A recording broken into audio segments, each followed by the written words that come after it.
It is Ryan Seacrest here. There was a recent social media trend which consisted of flying on a plane with no music, no movies, no entertainment. But a better trend would be going to ChumbaCasino.com. It's like having a mini social casino in your pocket. Chumba Casino has over 100 online casino-style games, all absolutely free. It's the most fun you can have online and on a plane. So grab your free welcome bonus now at ChumbaCasino.com. Sponsored by Chumba Casino. No purchase necessary. VGW Group. Void where prohibited by law. 21 plus. Terms and conditions apply.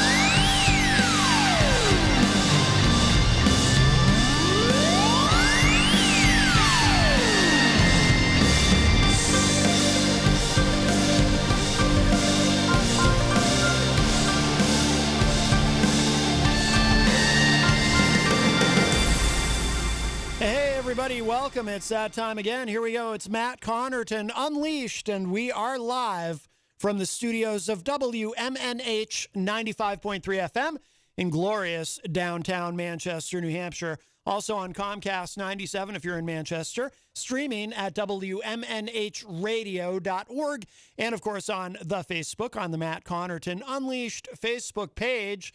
And, of course, you can go to my website, mattconnerton.com, for all of your live streaming options and social media links and contact info and show archives, etc., etc. Hello to our friends at Raw Talk Online and Tomorrow Radio. Today is Tuesday, September 14, 2021. And nice to have you all with me. Of course, before we get rolling, I want to remind you we are proudly sponsored by the Hop Knot in the Brady Sullivan at 1000 Elm Street. Don't go there today, because Monday and Tuesday is their weekend, but they are open Wednesday through Sunday, and they have delicious gourmet pretzels, they have craft beer, they have wine.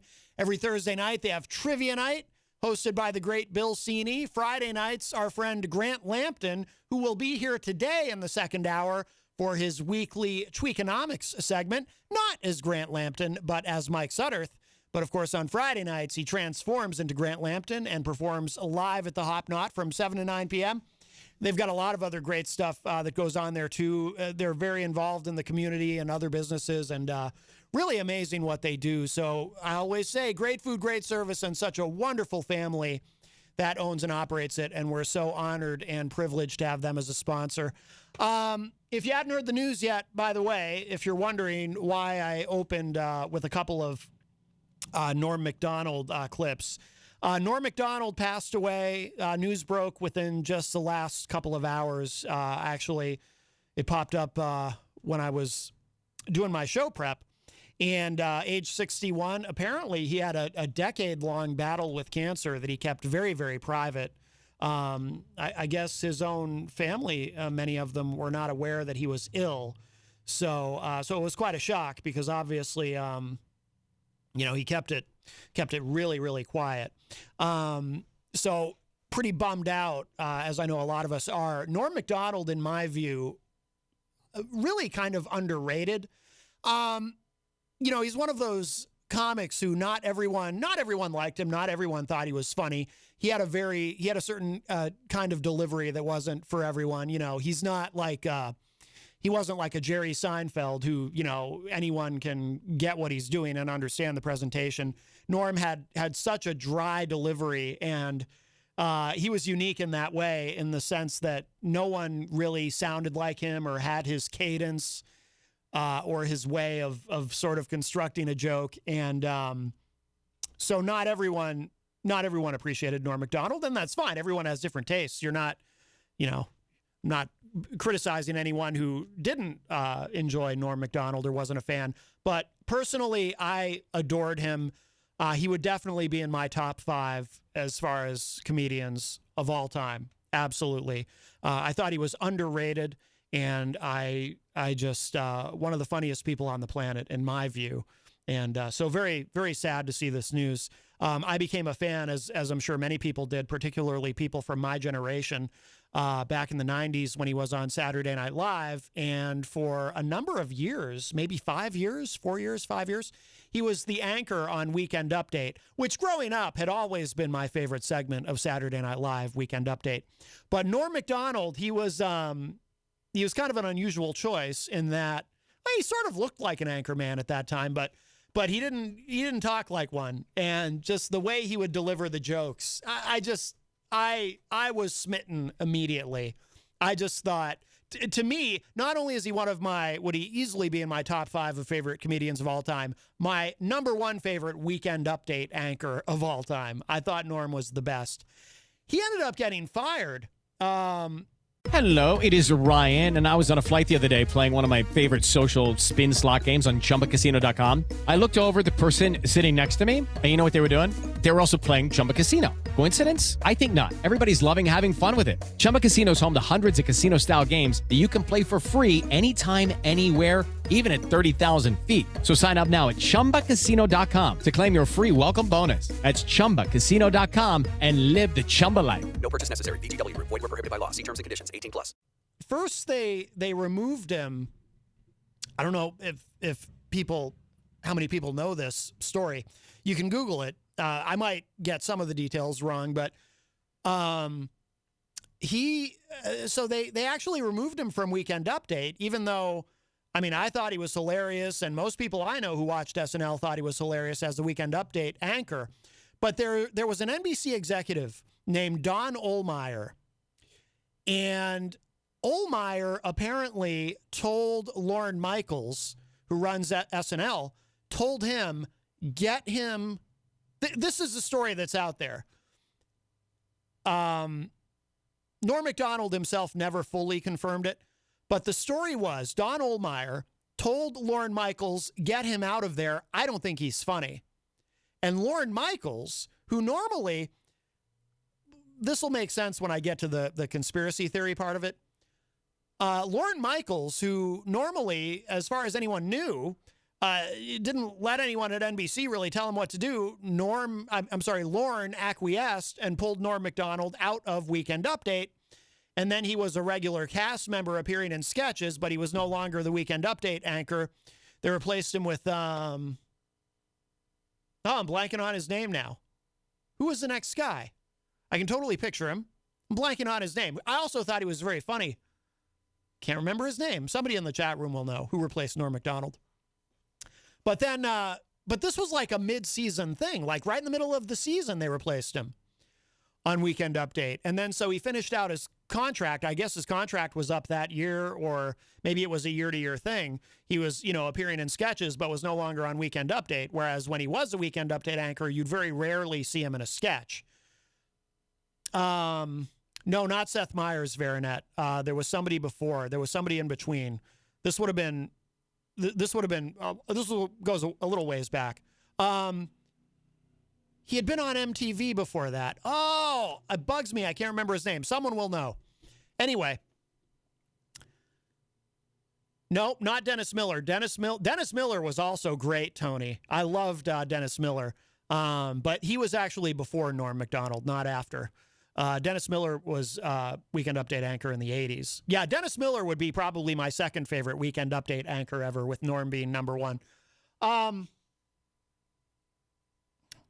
Can't believe I'm blanking on the guy's name, because I can totally picture him.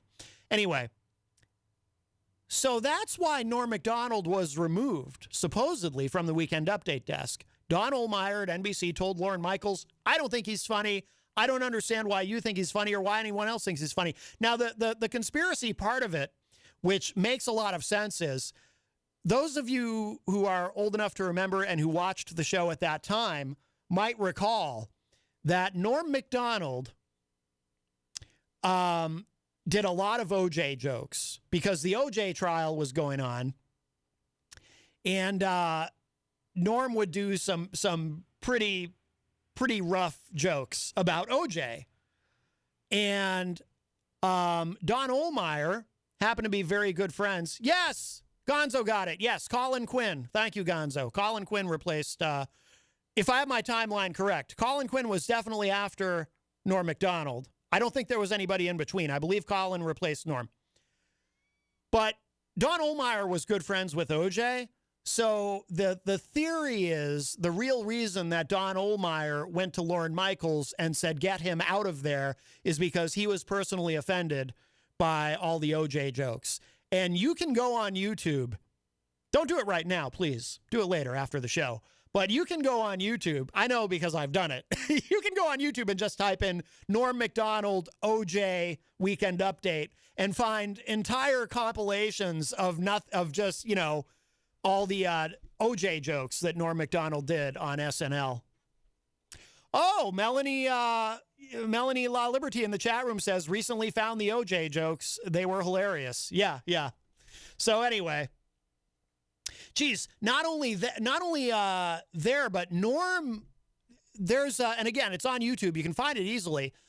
Norm one year was hired to host the, what is it?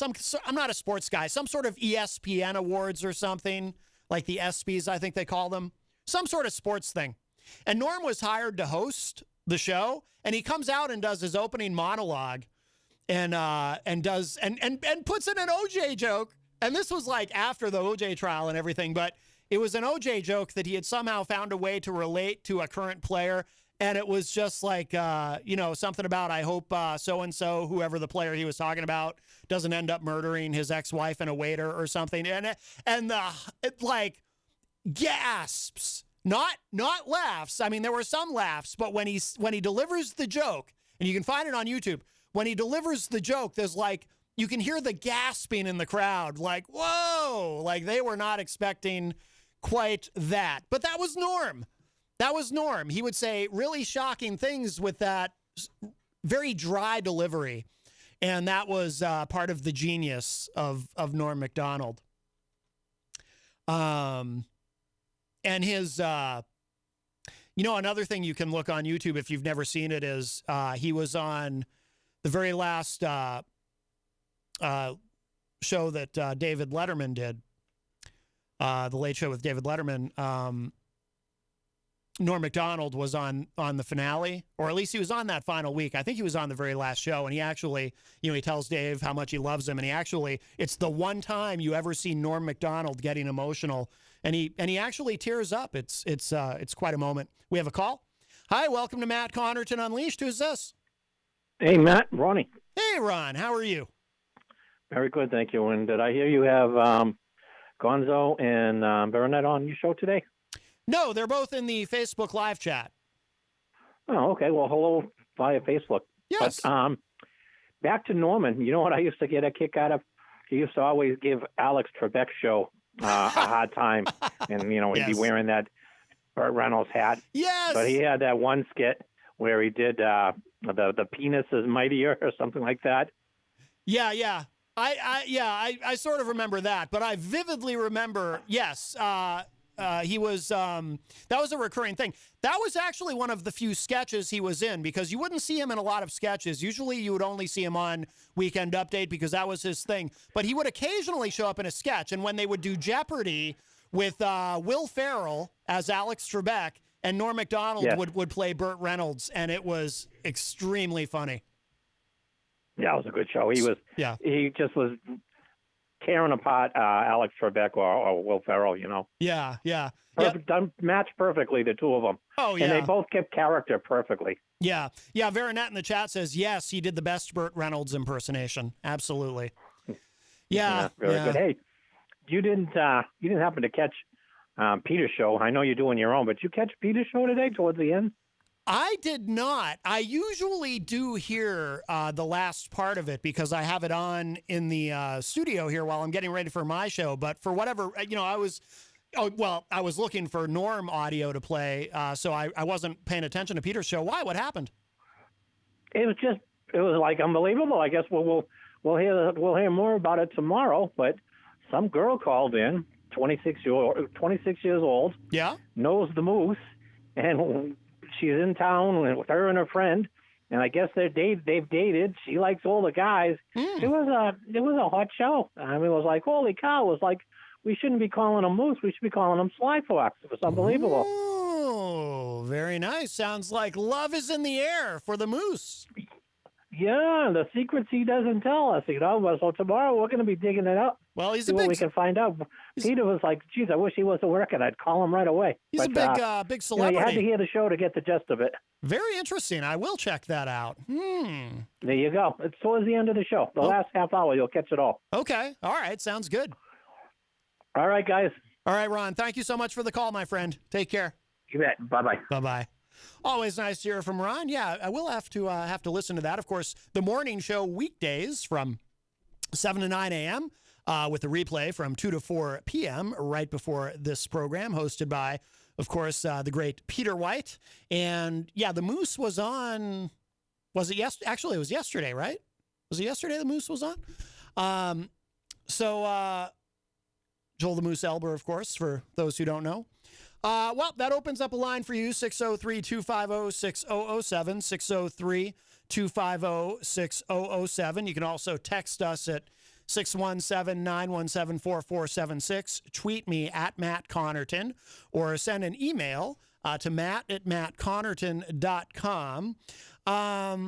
And, of course, you can always interact and opine in the Facebook live chat. But the best thing to do so that we can hear and enjoy your dulcet tones is give us a call at 603-250-6007. By the way, it is Tuesday, of course. So coming up in the second hour, numero dos of Matt Connarton Unleashed, we'll be joined in studio by Mike Sutterth for his weekly Tweakonomics segment. Hello, it is Ryan, and I was on a flight the other day playing one of my favorite social spin slot games on ChumbaCasino.com. I looked over at the person sitting next to me, and you know what they were doing? They were also playing Chumba Casino. Coincidence? I think not. Everybody's loving having fun with it. Chumba Casino is home to hundreds of casino-style games that you can play for free anytime, anywhere, even at 30,000 feet. So sign up now at ChumbaCasino.com to claim your free welcome bonus. That's ChumbaCasino.com and live the Chumba life. No purchase necessary. VGW Group. Void where prohibited by law. See terms and conditions. 18+. Let's see. I want to. We will get to some other stuff, but just to kind of put a button on the Norm Macdonald. I mean, I'm certainly open to talking about him more if anyone wants to, if anyone calls in. But this is what Variety.com put up, and again, the news broke just within the last couple of hours. Norm Macdonald, comedian and Saturday Night Live star, dies at 61. It says, Norm Macdonald, the deadpan comedian, actor, writer, and Saturday Night Live star, has died after a battle with cancer, Variety has confirmed. Macdonald privately battled the disease for almost a decade. That's remarkable that he was able to keep it that quiet for that long. Quote, Norm was an original. He defined American humor with honesty and blunt force, unquote. Jeff Danis, president of DPN Talent and one of Macdonald's reps, told Variety in a statement. Dozens of comedians, including Seth Rogen, Jon Stewart, and Jim Gaffigan, paid tribute to Macdonald, calling him one of the greatest comedians to have ever lived. I agree. The comedian got his start in, I forgot about this part of his career. He got his start in showbiz as a writer on Roseanne in 1992 after making rounds at comedy clubs in Canada. He joined the cast of Saturday Night Live in 1993, and the next year began his memorable stint as Weekend Update anchor until early 1998. Wow, so he actually was the SNL anchor for the better part of the 90s. Up until 1998, when he was replaced by Colin Quinn. Macdonald was known for his dry humor, non sequiturs, and impressions of Burt Reynolds, David Letterman, Larry King, Quentin Tarantino, and many more during his 5-year run on the show. By the way, yes, his Larry King impression was pretty memorable as well. Macdonald anchored Weekend Update during the O.J. Simpson trial, where he delivered one of his most memorable jokes at the top of the episode following Simpson's acquittal. And this was the joke. And I don't do a Norm Macdonald impression, so I'm just going to read it straight. But, well, it is finally official. Murder is legal in the state of California. After his removal from Weekend Update, Macdonald accused NBC executive Don Ohlmeyer of firing him over his controversial Simpson jokes, though Ohlmeyer cited poor ratings. Yeah, so Ohlmeyer is never is, at least not publicly acknowledged that was the real reason. But the theory is because Ohlmeyer was tight with OJ, he didn't like it. After exiting SNL, McDonald created The Norm Show with Bruce Helford on ABC, which ran from 1999 until 2001. He didn't enjoy that, by the way. I mean, he talked about it a lot in interviews. He really did not enjoy doing a sitcom. The comedian starred as Norm Henderson, a hockey player who is banned for life from the NFL because of gambling and tax evasion. So he must perform 5 years of community service as a social worker. The cast included Laurie Metcalf, Ian Gomez, Max Wright, Artie Lang, and Faith Ford. In the 90s, McDonald appeared in films like Billy Madison, The People vs. Larry Flint, and Eddie Murphy's Dr. Dolittle as the voice of Lucky the dog. In 1998, he starred in the film Dirty Work, directed by Bob Saget, based on the short story about two friends who raise money to pay for heart surgery for one of their fathers by starting a revenge-for-hire business. The cast included Artie Lang, Chris Farley, Jack Warden, Traylor Howard, Chevy Chase, and Christopher McDonald, no relation. At least I assume it's spelled differently, and featured cameos by Don Rickles, Adam Sandler, John Goodman, and more. That's pretty much, that's it. I mean, there's so much more we could say about him, but there you go. So a very sad day. We'll move on to some other things. Like I said, if anyone else wants to say anything about Norm Macdonald, I'm certainly open to it at 603-250-6007. But I do want to get to everybody in the Facebook live chat here. Wayne Noel, first one in on Facebook, a top fan all the way from Michigan, says, afternoon all. Jenny is in the chat room and says, shalom peeps. Veronet March, I mentioned, is in the chat. Rocky Huber also joins us. Veronet says, R.I.P. Norm. Jenny says, rest in peace. Stacey Lawton is in the chat, says, good afternoon, Matt and everyone. Many blessings to you all. Tom Blanchard says, dry humor, I love it, right up there with Bob Newhart. Oh, yes, me too. I love dry humor, and I was a big Newhart fan. I never saw much of the original, the Bob Newhart show, the one that aired in the 70s, but the one that was on in the 80s on CBS, the one that was set in Vermont, that was simply called Newhart. Loved it. Monday nights on CBS. Yeah, my whole family would watch it.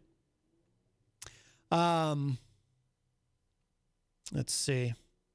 Eric Street joins us in the chat. Eric's a top fan. Hello, Eric. I think I mentioned Tony Petrello is in there. Gonzo is in there. Melanie La Liberty also in there. Veronet says, hi, Ron.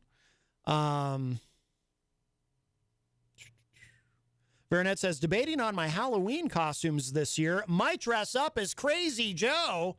Oh, my goodness. Speaking of Crazy Joe, by the way, Crazy Joe put up a video on YouTube where apparently he's planning a surprise call. I'm never going to see it coming. He's going to make a surprise call to my show. So, but it's not really a surprise because he announced it in the video. So I guess that's an example of what they mean when they say, expect the unexpected. Eric Pilcher is in the Facebook live chat. Hello, Eric. Eric says, R.I.P. Turd Ferguson. Yes. All right. Oh, we have a call. We'll grab this, and then we will move on to some issues. Hi, welcome to Matt Connarton Unleashed. Who's this? Matt Connarton Unleashed. It's Chris James. How are you? Chris James, how are you, my friend? It is a very sad day in the world of comedy. It is an incredibly sad day, Matt. If I may say so myself, Norm Macdonald is. I'm a stand-up comedian, as you know. Yes. I do stand-up comedy in Canada here, and Norm Macdonald is, in my opinion, the greatest stand-up comedian, the funniest person who ever lived, and a true hero of mine. It really is sad news, and yeah, tough to deal with. It's one of those guys. There's certain people on this earth that they just feel like they're never going to die. You feel like they're always going to be there, and he's one of them for me. So it's really, really tough. For sure. But I did want to call in as well because we're doing the season finale, and I haven't talked to you in so long, and my channel has become kind of nasty with a bunch of real angry freaks all the time, and we don't have the green hosts anymore. And I just wanted to check in with our old friend Matt, who everybody did love a lot, and see how you're doing, my friend. Well, aside from being very sad about Norm Macdonald, I'm doing okay. I'm good. Any message, because this is just what's known as a green host check-in. We're going to try to check in with our friend Tom Golly, our friend Patrick Netherton as well. But any message for our friends out in NEAS land? I love you all. I want to spread good cheer and warmth. And please get vaccinated if you haven't already. Although I assume that's wonderful. I appreciate that. That's such a good message and from the heart, and I appreciate it. And I appreciate you watching the show now. It's a nice tribute to. I can tell that you really had a lot of love for Norm as well, and so yeah, a real sad day. But thank you for that, Matt. I hope things are well, and I'll talk to you soon. All right, Chris. Thank you for the call, my friend. Appreciate it. Okay, bye. All right, bye-bye. Oh, that was very nice. Our friend Chris James from Canada. And, it's funny. It never occurred to me. Until just now that, but it's obvious, like in music, of course, you might listen to a band and or a particular artist and you might say, oh yeah, I can kind of see some of the influences. It never occurred to me the influence of Norm Macdonald on Chris James, but it's evident in how Chris speaks. I don't think it's just that Chris is Canadian. I think there's some Norm Macdonald influence there. I have seen, it's on YouTube and it's really good. And I'm not just saying this out of friendship. I sincerely mean it. There's about a 10-minute clip that I found once on YouTube of Chris doing stand-up comedy at what looks to be a pretty big venue. I forget where it is exactly. I assume it was in Canada. But and it's really good. Chris's stand-up is very funny. So, I know a lot of my listeners know him from Not Even a Show, which is great. And then there's also the bonus stuff, which you can get from his Patreon, which I subscribe to. I mean, it's only $5 a month, and the content is wonderful, so I support what he does. But on YouTube, there's like I said, I think it's about 10 minutes of Chris doing stand-up comedy, and he's really good. And I think tonight, I'm going to go back on YouTube and find that again and watch it because, with kind of Norm Macdonald in mind, because as I reflect back on it, I'm realizing how much of an influence that Norm Macdonald truly is. Well, I mean, I know he is because Chris said it himself, how much of an influence that he has been on Chris James. So... Hello, it is Ryan, and we could all use an extra bright spot in our day, couldn't we? Just to make up for things like sitting in traffic, doing the dishes, counting your steps, all the mundane stuff. That is why I'm such a big fan of Chumba Casino. Chumba Casino has all your favorite social casino-style games that you can play for free anytime, anywhere with daily bonuses. That should brighten your day a little. Actually, a lot. So sign up now at ChumbaCasino.com. That's ChumbaCasino.com. No purchase necessary. VGW Group. Void where prohibited by law. See terms and conditions. 18+. So that's really cool, and it was wonderful to hear from Chris. So there you go. But check out Not Even a Show. It's on YouTube. Subscribe to the channel, or just if you look for just NEAS. And we've met a lot of really interesting people through Chris, and it's been really cool. We've known him it's been over 2 years now. So very good. So thank you, Chris. But that does open up a line for you, 603-250-6007, 603-250-6007. Yeah, they're still talking about him in the Facebook live chat. Dirk Don from Arrogant Media, another one of our close friends, says Norm was such a master of deadpan. Absolutely. Heidi Hamer, the Honorable Heidi Hamer says, yes, I agree. Sad afternoon, Matt. R.I.P. Norm Macdonald. And Tom Blanchard says, you big fatso, LOL. That's actually a reference to something Crazy Joe says about me. Our friend Crazy Joe, who also considers himself a comedian. And if you see any of Crazy Joe's videos, unlike Norm Macdonald, Crazy Joe is what we would call, I'm looking for the right phrase, not funny. That's what I was looking for. Not funny. But one of Crazy Joe's things is he likes to call me Ratso Fatso Matt Covington or Comington or however he chooses to pronounce my name on any given day. But he's very into, he loves to call me fat. I'd be curious to know, by the way, first of all, it does hurt my feelings, all of the fat shaming. How dare you, Crazy Joe? I mean, if you know anything about me, you know I'm a deeply sensitive man. But not when it comes to this stuff. In my personal life, I am. With this stuff, I'm really not. But I'd be curious to know what Crazy Joe's idea of overweight is. You know, as I sit here in my 175 to 180 pound frame, you know, I'd be curious to know, like, what does he think is overweight? I think I'm rather svelte. Hi, welcome to Matt Connarton Unleashed. Who's this? Listen here, Fatso Matzo. This is Crazy Joe calling. Oh, is it Crazy Joe? You sound a little different today. What's Nah, don't you worry about that. I have some things to get off of my chest right now. Well, okay. You and that dirtbag, Charles Richardson. I'm going to say some things, okay? All right, Crazy. First of all, Big Ratings Joe is in the house. Your ratings going through the roof right now. Well, that is undeniable. Yes, I'll give you that one, Through Crazy. the roof. I'm telling you, I'm a badass from New York. Yes, you are. Yes, you are. But you know something, Matt, I have some things I gotta say. You know, I've been rude to some women. And I've been talking with someone and they said I should apologize for this. Well, you have said some really terrible misogynistic things. I got this thing going on with me. This thing called erectile dysfunctional. Maybe you heard of it. Well, my therapist says I lash out at women because of it. Well, that would make sense. Now, I don't have any personal experience with that, Crazy Joe, but I have seen some commercials on cable television about it, and I think there's a blue pill or a pink pill or something you can take for that. But I've tried that before, sure. Matt. And listen here, Ratso Fatso. Yes. I'm going to tell you something. I've tried that, and I bought it. I bought it from one of those Indians on the corner of in my neighborhood. Let's be careful. Yes, okay.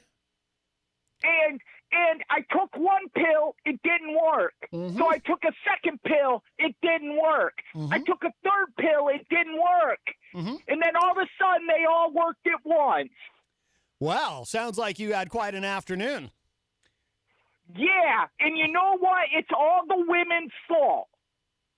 I'm amazed that a 74-year-old man such as yourself can even, but that's, that's not for me to even really wonder about, I suppose. 64, hey, I've been nothing but nice to you. Well, and that dirtbag Charles Richardson.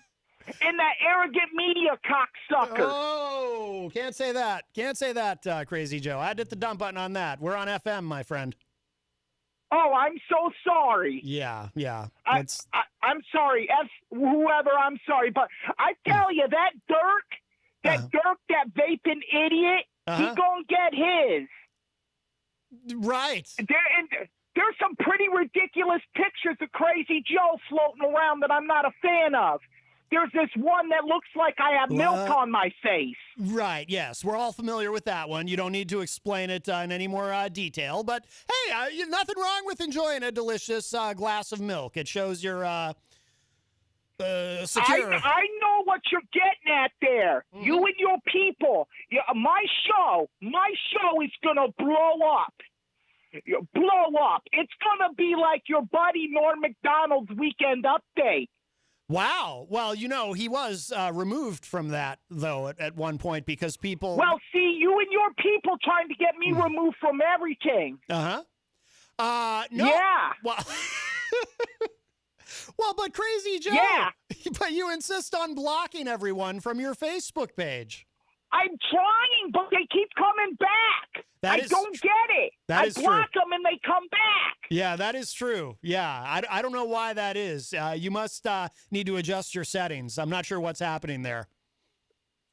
Yeah. And you know, I think the women need to understand that my issues that I have, it's all their fault.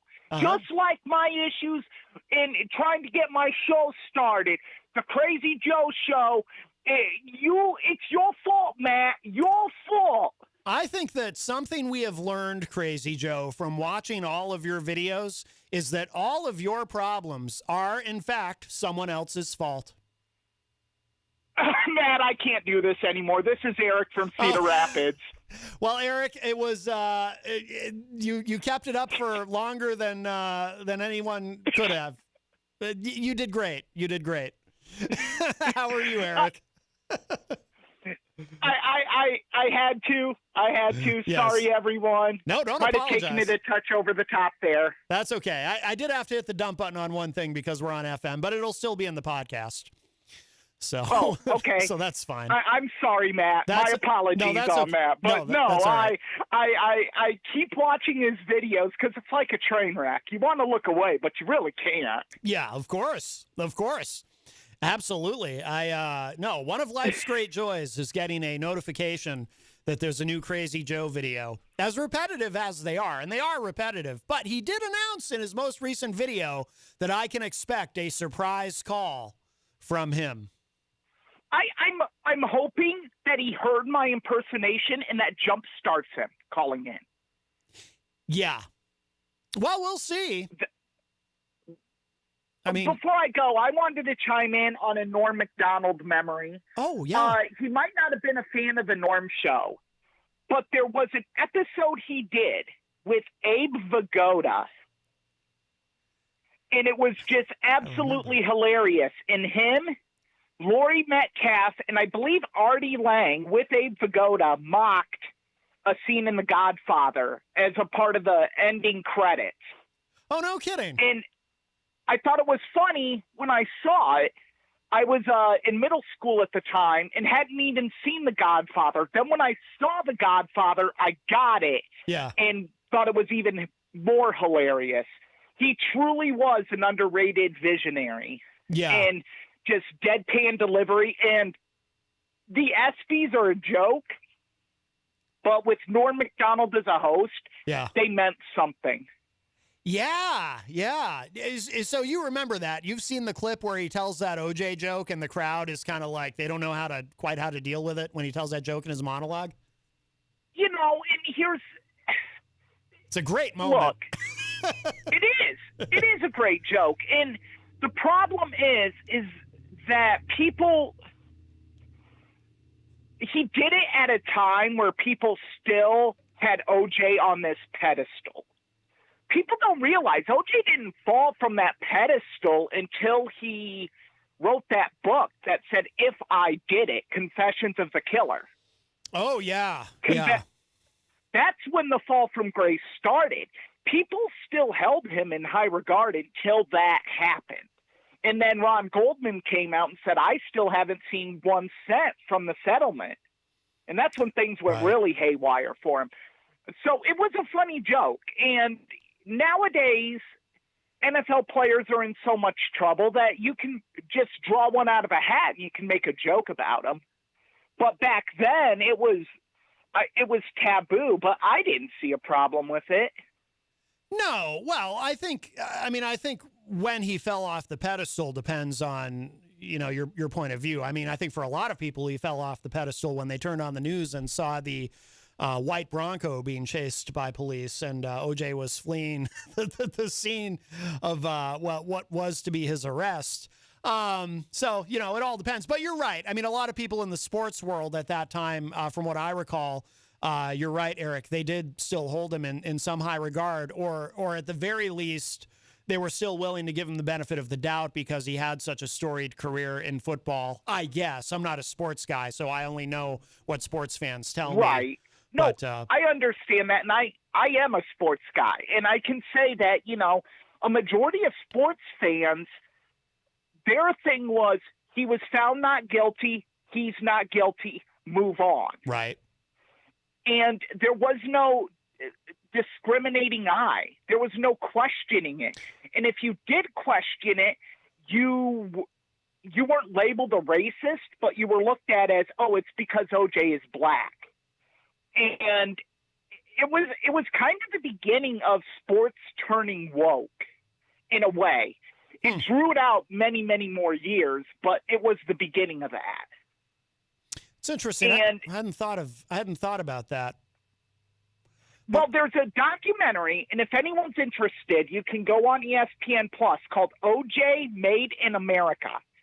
It is a 4-part series, and I know it seems long, but it isn't just about sports. It's about culture. It's about race. They talk about how the defense played the jury.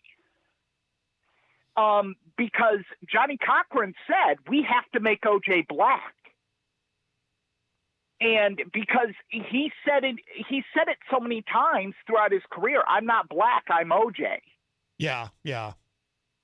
And so that series really shines a whole new light on the whole OJ thing and what it did and and how it really kind of started this slow trickle to wokeism in sports, especially pro sports. Well, I do remember how big of a role race ended up playing in the trial, largely because of Mark Furman, that detective who, and I don't remember, I wasn't one of the people who was super, I was kind of, I paid attention, but I wasn't super invested in it. Like some people, to them it was, a soap opera. They would watch the trial every day because it was on television. Well, because soap operas weren't on, the trial was. Right. Yeah, exactly. So I remember some of the other people. I remember Mark Furman. I remember Judge Lance Ito. I remember Marcia Clark.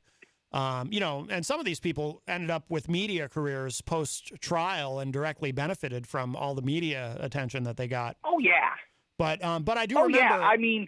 The Kardashians, prime example. Their dad wasn't even really a key member of it. He just kind of stood behind it, and they took off because of that. That I even know. Robert Kardashian was OJ's best friend. Oh, Eric, honestly, and I feel foolish saying this, but that didn't even click in my mind right away. That's the same. But of course, how common a name could Kardashian be? Probably not very. Robert Kardashian, that didn't click. OJ, when he threatened to commit suicide, threatened to do it in Khloe Kardashian's bedroom. I totally forgot that it's the same Kardashians because I remember Robert Kardashian. I'd never made that connection, though, as obvious a connection as it is. But I've never cared about the Kardashians. No, and not trying to dog you, but not being a sports guy, you wouldn't. Yeah. No, I know. But no, that's where the Kardashians fame came from. It wasn't from Kris marrying Bruce Jenner or Caitlyn Jenner now. I'll be damned. I didn't realize. Through Robert Kardashian. And his friendship with OJ and being on TV and kind of being the press person for OJ throughout that entire trial. I'll be damned. Yeah. See, I'd forgotten about him. I'd totally forgotten about him. Yeah, there's just so much that went into that. Like the defense team went into OJ's house before they let the jury into the home. Yeah. And put instead of pictures of him with like white mayors and stuff, they put up pictures of him hugging African Americans. Hello, it is Ryan, and we could all use an extra bright spot in our day, couldn't we? Just to make up for things like sitting in traffic, doing the dishes, counting your steps, all the mundane stuff. That is why I'm such a big fan of Chumba Casino. Chumba Casino has all your favorite social casino-style games that you can play for free anytime, anywhere with daily bonuses. That should brighten your day a little. Actually, a lot. So sign up now at ChumbaCasino.com. That's ChumbaCasino.com. No purchase necessary. VGW Group. Void where prohibited by law. See terms and conditions. 18+. To try to make him more a part of the African American community. Huh. Interesting. I didn't know about that. Yeah, they took down pictures painted by white artists and put up like African American Nubian art and street art in his home. So that's in that documentary you were talking about? Yes. Okay. And it's also in the show American Crime Story that aired on FX, which is a great dramatization of everything that went down.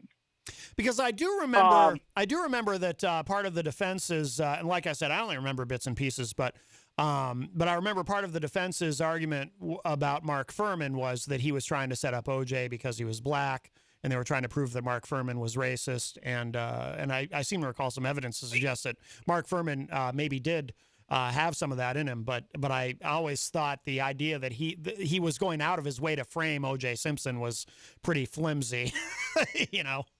Well, the tape that they played was originally recorded because Mark Furman was a creative consultant for a TV series or a movie.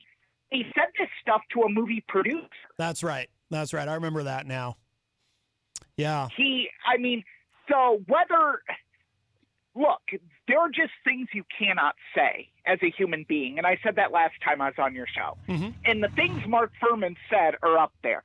And even if his story is true, where he says, oh, I was just playing it up for dramatic effect for this person, that's still shameful language. Mm-hmm. Yeah. Oh, and of course. You can't say it. Right. Of course.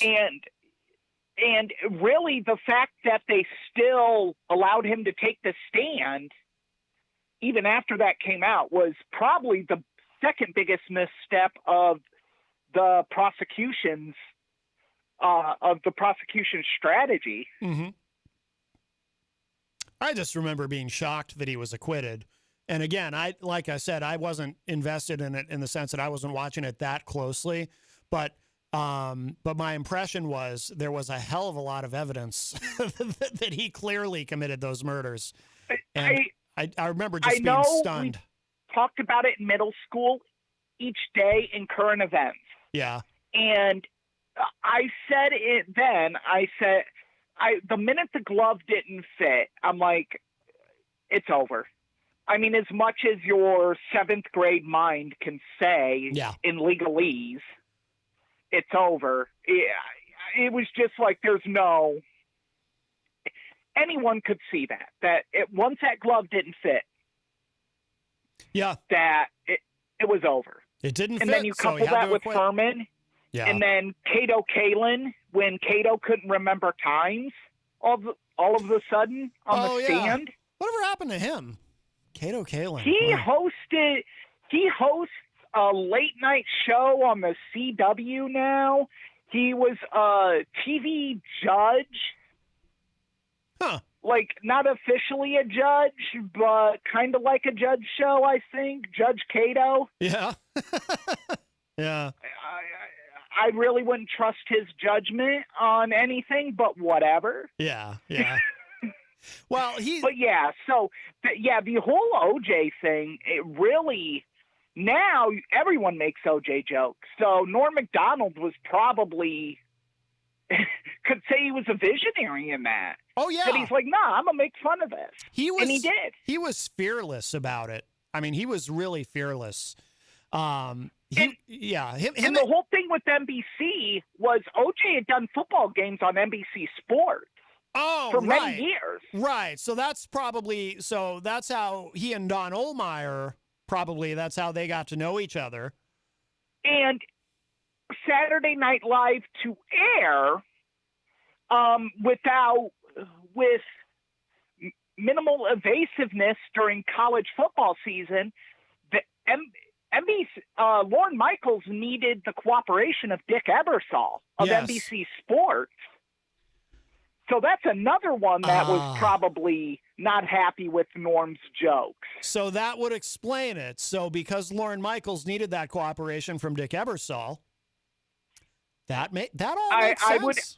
I have never read anything to confirm that, but I know Dick Ebersol was very close with OJ. Yeah, it makes sense. And so it would lead me to believe that there was probably some cooperation there. It makes sense because I remember at the time people were like, and I would read industry magazines like Entertainment Weekly or whatever. And, I don't know how much I actually learned from those, but I just remember at the time people were saying, why is Lorne Michaels just rolling over and giving Norm the boot? You know, normally you would think he would fight for his for a member of his cast. Plus, it was unusual for anyone at NBC Brass to directly interfere with Saturday Night Live on that level, to the point where they were telling Lorne Michaels, you have to remove someone from Weekend Update. The whole thing was so bizarre. But what you just laid out, Eric, makes perfect sense. I think you're right. Yeah, and so there's a lot at play there. And NBC is a political monster to begin with.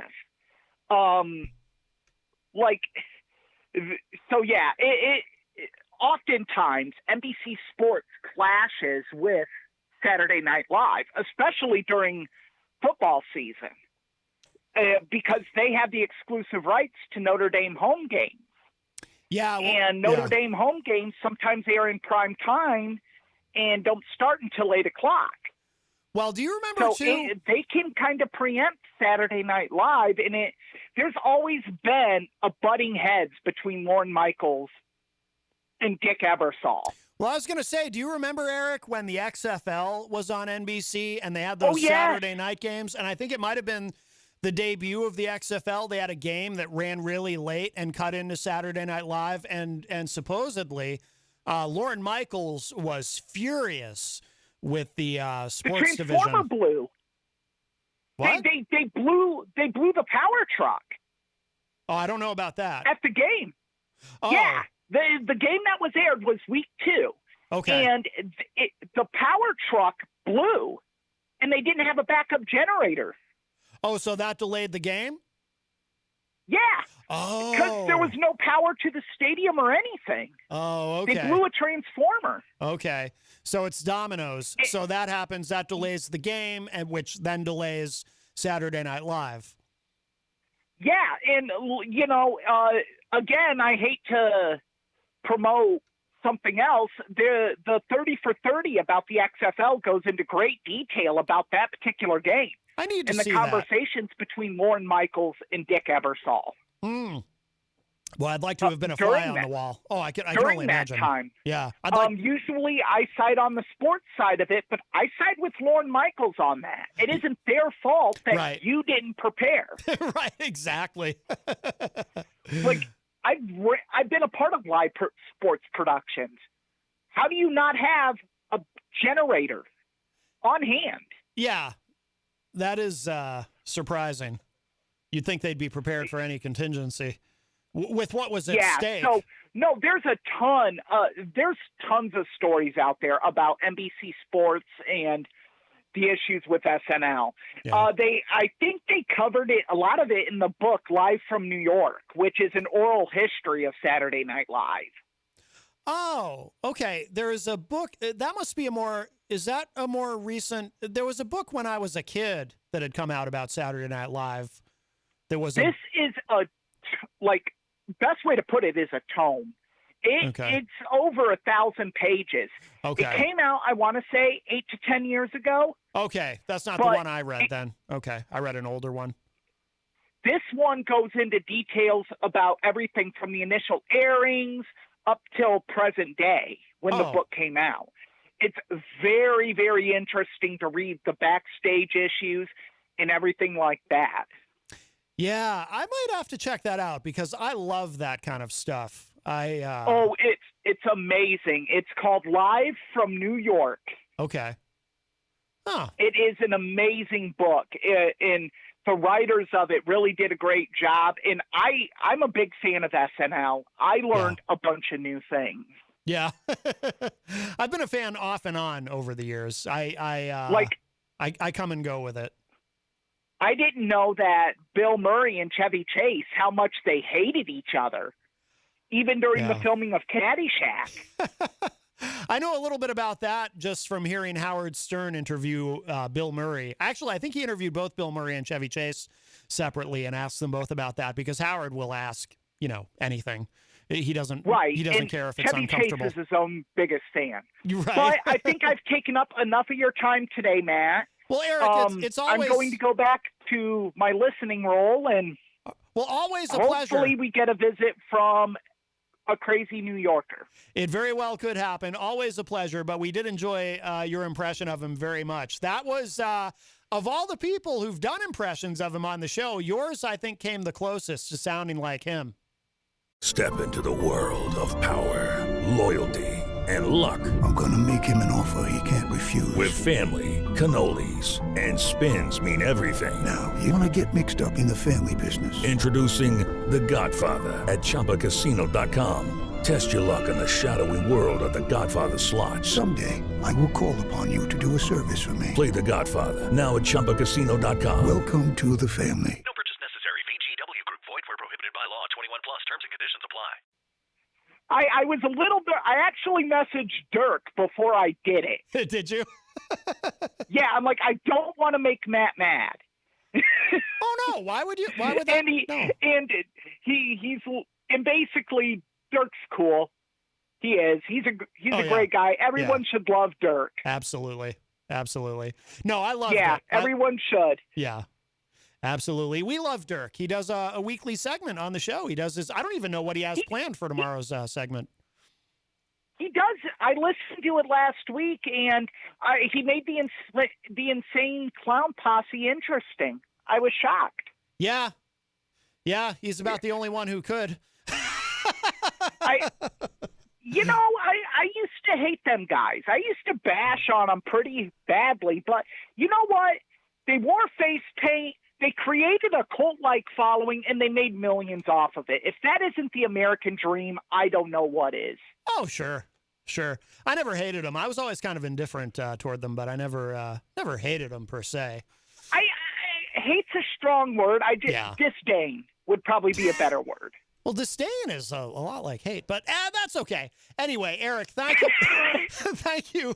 Thank you so much for the call, my friend. Always a pleasure to talk to you. Oh, always a pleasure, Matt. Thank you. All right, you got it. Take care. Bye-bye. All right, that was our friend Eric Pilcher, and we met Eric through Dirk, and Dirk does do a weekly segment on the show. I'm not sure what Dirk has planned for this week. Maybe he'll tell us in the Facebook live chat, but every Wednesday at midpoint in the show, we play Dirk's newest album review, and we always really enjoy that. He does a great job. Also, I recommend subscribing to Dirk's YouTube channel, Arrogant Media. They do a lot of great content. And Dirk is one of the people that we met because of Crazy Joe. So Crazy Joe's good for something. We've met some wonderful people because of him. Dirk, Eric, Billy Painter, or Bad Billy as he likes to be called, and some other folks. So anyway, we are at the top of the hour. Let's take a break. I'm going to play a song or two. We'll show some love to our sponsors so we can pay the bills. And then when we come back, usually gets here around 5. So we'll do our weekly Tweakonomics segment with our friend Mike Sutterth. So let's hear a little. I'd play another Norm clip like I did at the top of the show, but I don't have any others ready, and I have to hear them first to make sure there's no bad words. But I'm sure I'll play some more of Norm Macdonald tomorrow. As if you're just joining us, and if you haven't heard the news already, comedian Norm Macdonald passed away.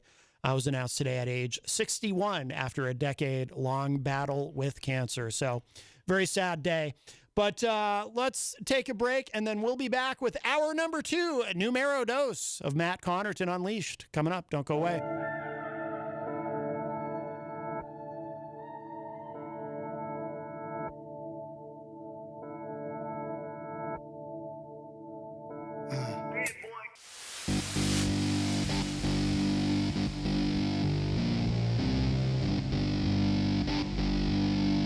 They come here to gang up on me.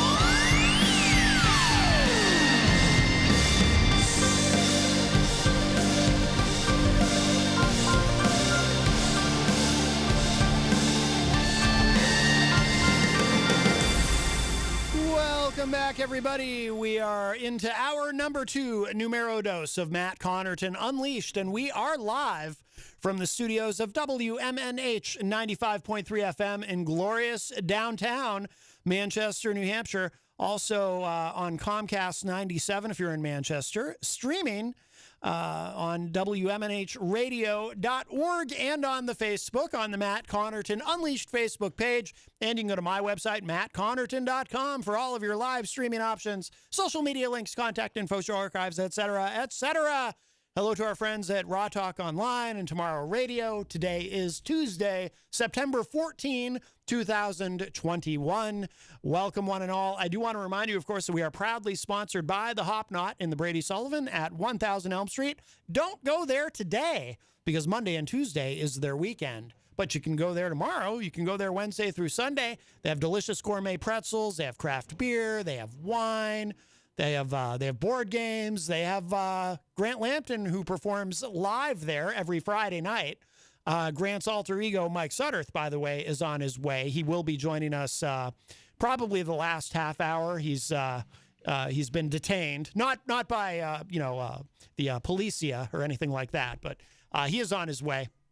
But he's a busy guy, got a lot going on. So he'll be here. Of course, Thursday nights, they have trivia with the great Bill Cini at the Hop Knot. So great food, great service, and a wonderful family. The Hop Knot on Elm. I can see them from here, which is really cool. Now, again, there's nobody there because Monday and Tuesday is their weekend. But I can see our sponsor from here, which I like. I like that.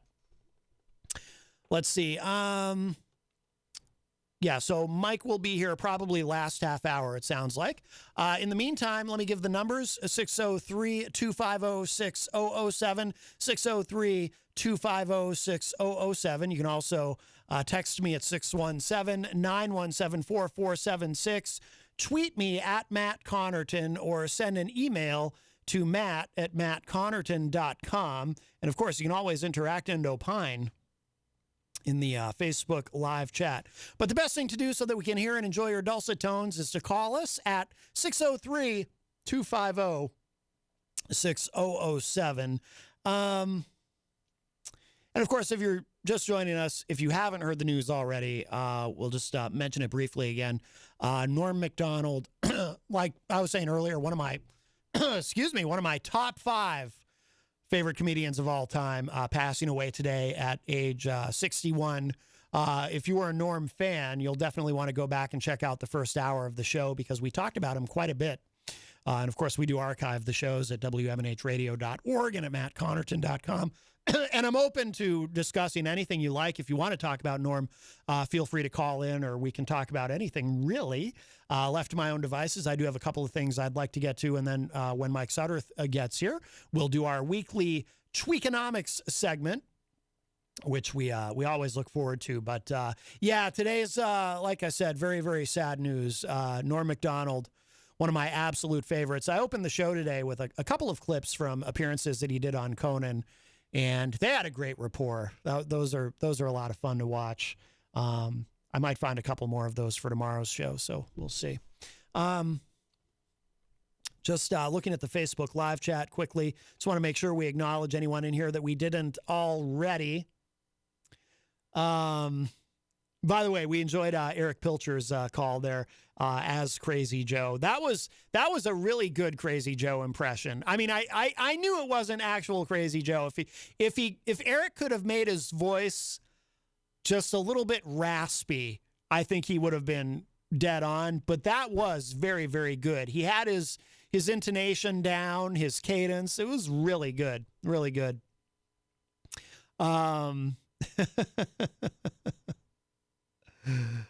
Let's see. Oh, Christian Lacoste joins us in the Facebook live chat.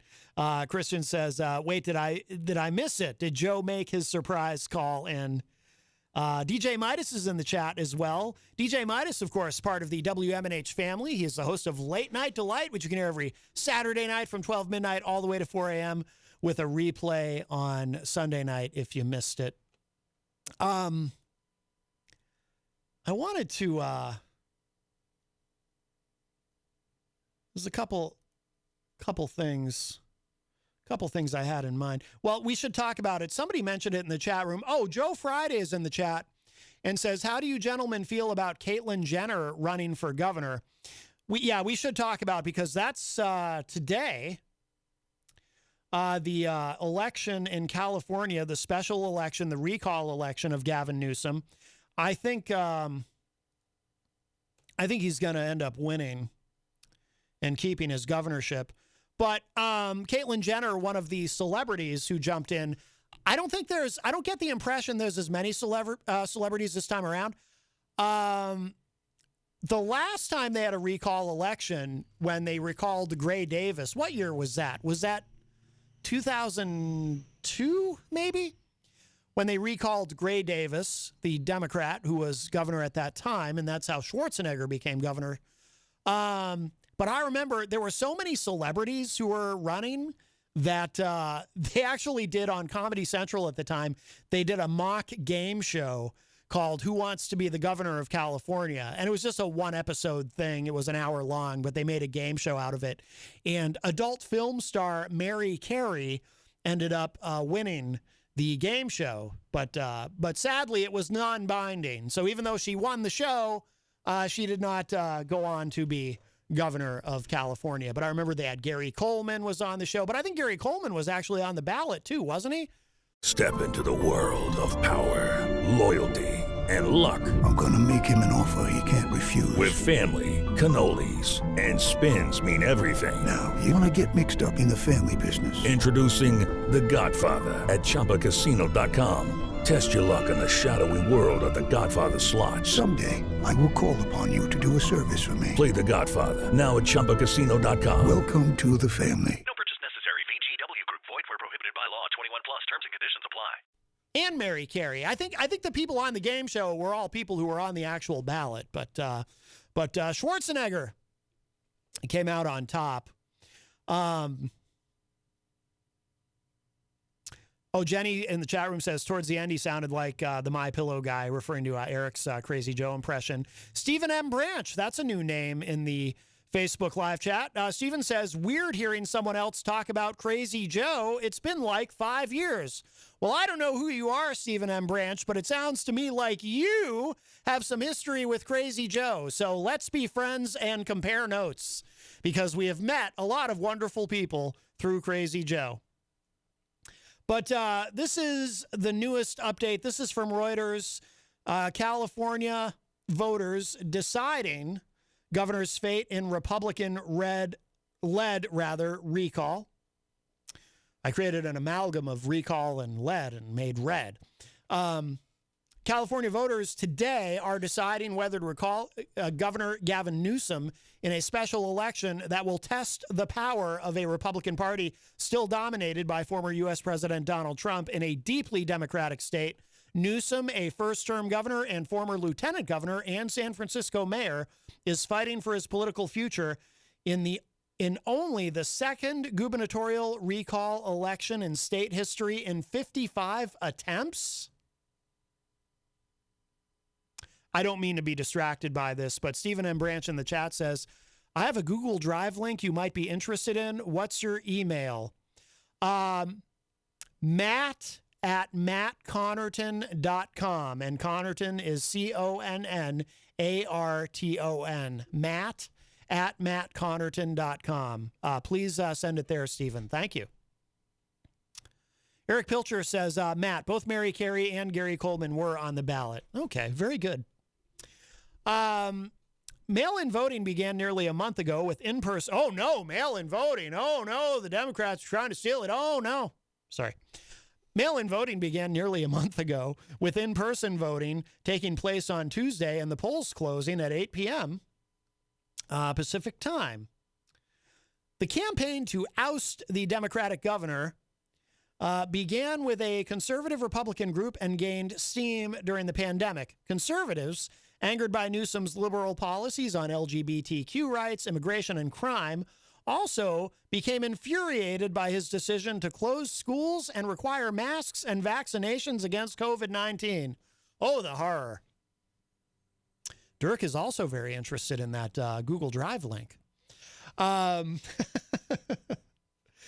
Quote, his policies on COVID have been disastrous. He's not fighting for freedom of choice, which is what Americans want, unquote, said Michael Connors, 54, a Republican handyman wearing a Trump hat, to a polling place where he voted to recall Newsom in Carlsbad on the San Diego County coast.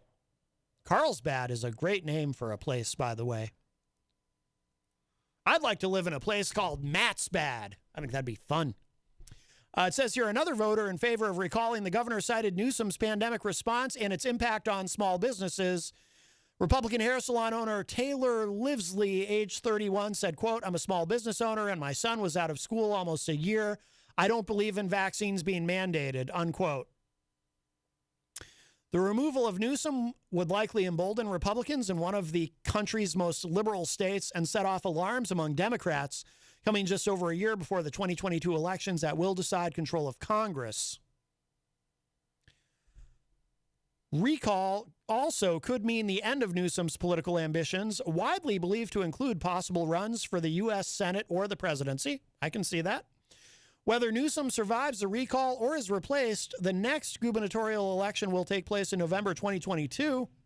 The latest opinion polls show Newsom with strong support. Right, and this is why, the polling data shows Newsom is most likely to survive this, unlike Gray Davis, who was ousted. And polling data showed leading up to that, Gray Davis was likely to be ousted. But according to Reuters, the latest opinion polls showed Newsom with strong support in a survey released on Friday by the Institute of Governmental Studies at the University of California, Berkeley.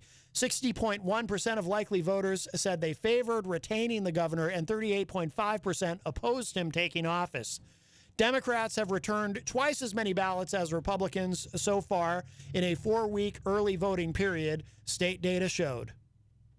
One voter who supports Newsom says she fears a Republican victory could weaken voting rights and abortion rights or reduce the state's minimum wage of $14 an hour, nearly twice the federal minimum of $7.25. I'm going to skip down a little bit. So here's some more information about polling data. Actually, we have a call. Let's grab this. And I see your, I'll have to check that after, Stephen. Thank you, though. Hi, welcome to Matt Connarton Unleashed. Who's this? Wow, dude, I can barely hear you. Really? Yeah. How You're about very, now? very quiet and far away and distant. How about now? I don't mean to be far away and distant. Do you need? I'm sorry. I've been far away and distant lately.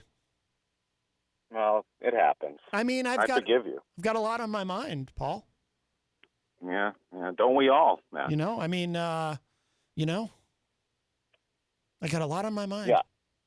I know. Yeah. So listen, Yes. I don't mean to change the subject from your mind, but I'm going for Gene Simmons of KISS for governor. Oh, California. Paul, the timing is terrible. He's leaving California and moving to Texas.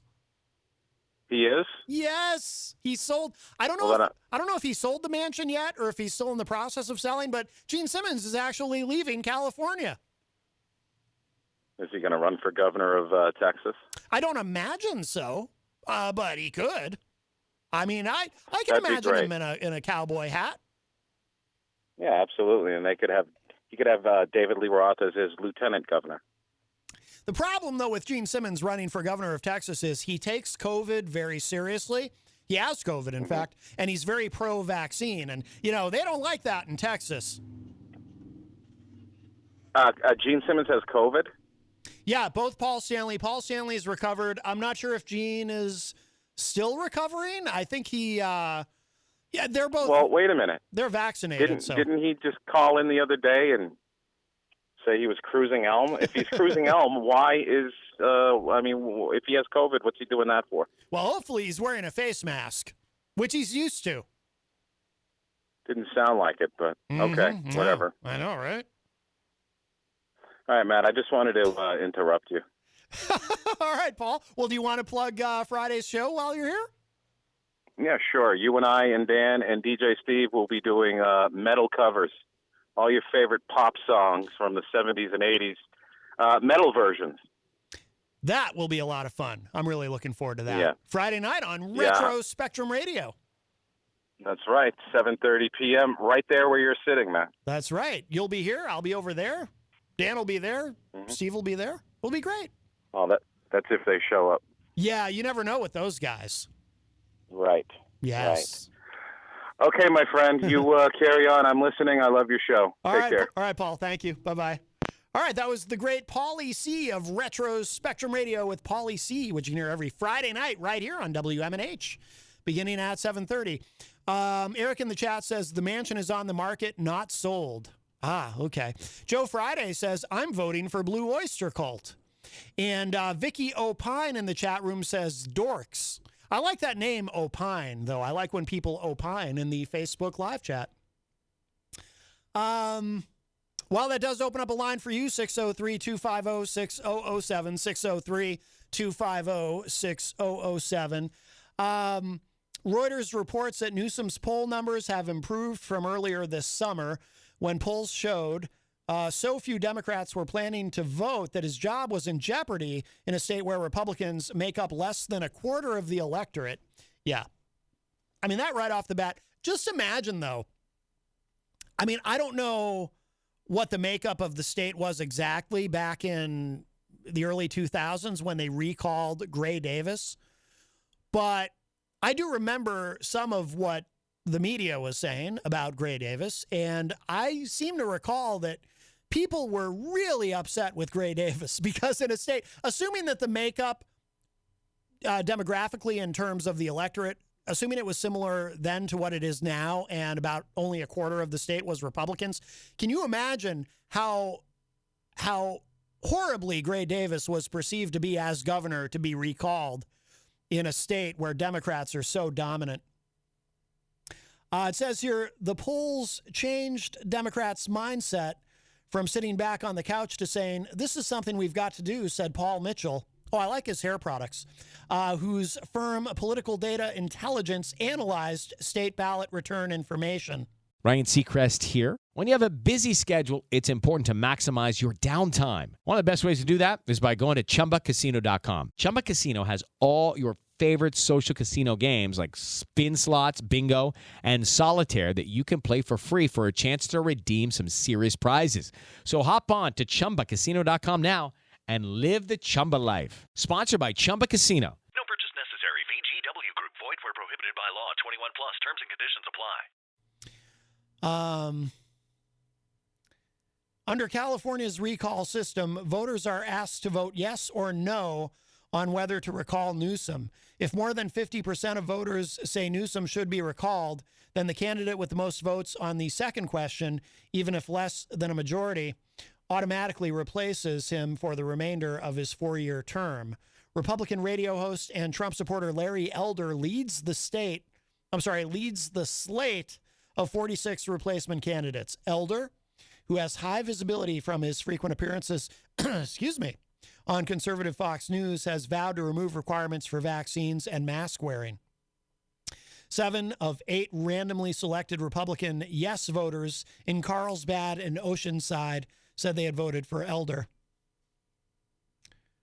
I'm kind of skipping down. Yeah. I mean, there's a little bit more to it, but it really just kind of gets into more of the nuts and bolts of the polling data. But yeah, Larry Elder, who probably never expected to be in this position, you know, he's a conservative talk show host. He is black, and, a black conservative talk show host is something you don't see a lot of. But he did say he may have already harmed himself with the Republicans in a couple of ways. Even though he does not support vaccine mandates or forced maxing, he is not, and he has said this, he is not an anti-vaxxer. And he himself is vaccinated. He has said that might hurt him with some on the right in California. And what was the other thing? Oh, and he did say that, look, Joe Biden is the duly elected president. Larry Elder did say that at one point, that he accepts the election results, and Biden won the election. So I don't know, but it will be interesting to see where that, how this turns out. But I will be very surprised. It will definitely be considered an upset if Larry Elder does manage to unseat Gavin Newsom as governor of California. But I have to tell you, I find it extraordinarily unlikely. And I also think it's possible that we're not going to know for a little while because of all the ballots they have to count, all the mail-ins. Joe Friday in the chat says, now that I think about it, I'm going to vote for Frank Richaud? Who is that? I don't even know who that is. I feel like there's a joke in there that I'm not getting. There was something Jenny wanted to get to on the show the other day, and we never got to, but I see a story about it here. Rawstory.com is reporting, because, there's a couple of big anti-vaxxers on Fox News. The three people on the morning show on Fox, Fox and Friends, they've been pretty, especially Steve Doocy, they've been pretty good about saying, look, you really should get vaccinated. They've been good on this. But then, of course, you've got the anti-vaxxers in primetime on Fox, like Tucker Carlson, Laura Ingraham. Laura Ingraham, by the way, who should know better, she's a cancer survivor. She's immunocompromised. And also Sean Hannity, who's been all over the place on it. But according to rawstory.com, Fox News has implemented vaccination requirements, and now 90% of full-time employees are fully vaccinated, according to an internal memo at Fox. So what I am curious to know is Tucker Carlson actually fully vaccinated? And he's been lying to everyone. And I know that would be a big shock to us all.